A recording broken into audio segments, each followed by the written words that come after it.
Patuloy ang pabago-bagong presyo ng mga produktong petrolyo sa ating bansa, kung kaya maraming mga motorista na rin ang gumagamit ng mga alternatibong langis para sa kanilang sasakyan.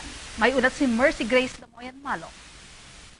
Dahil sa lumalalang polusyon sanhi ng pagdarami ng mga sasakyan sa bansa, hindi naman tumitigil ang mga inventor ng langis sa paglikha ng mga alternatibong langis para mapabawas ang polusyon sa hangin dulot ng mga iba't ibang uri ng transportasyon.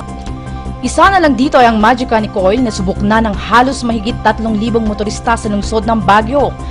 Sinasabing ito ay nakakatipid sa pagkokonsumo ng gasolina at halos 8% ang bawas ng usok ng sasakyan kung kaya't ito'y nakakabuti sa kalikasan. Kalikasan na tinatawag natin kung bakit nakakatulong sa ating environment. Ang dating kiniklaim po ng Magicanic Oil nasa 20 hanggang 40 lang kung depende sa makina pa yon.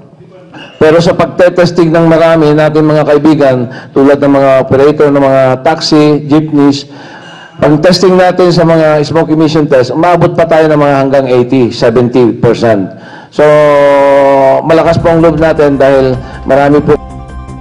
Ayon kay Johnny C., manager ng Magicanic Oil, marami na ring transportation group tulad ng taxi at jeep ang sumubok sa produkto at halos sila'y namangha sa taglay nitong galing sa pagmimintina ng makina. Asya, mabawasan ang usok at yun magtatap overhaul, baka magamot, ganun lang. Pero ngayon marami nang lumabas na sabi natin dyan ay sulat dahil yung mga taong nakasubok dyan tulad ng mga vibration, yung paglamig ng makina, yung mga temperature, yun nakakasave siya sa fuel. Yung extension ng life ng engine mo, yun, pwede siyang humaba. Instead na 5,000 kilometers, nagiging 10. Ngayon, may maganda pa, nagiging 15 na.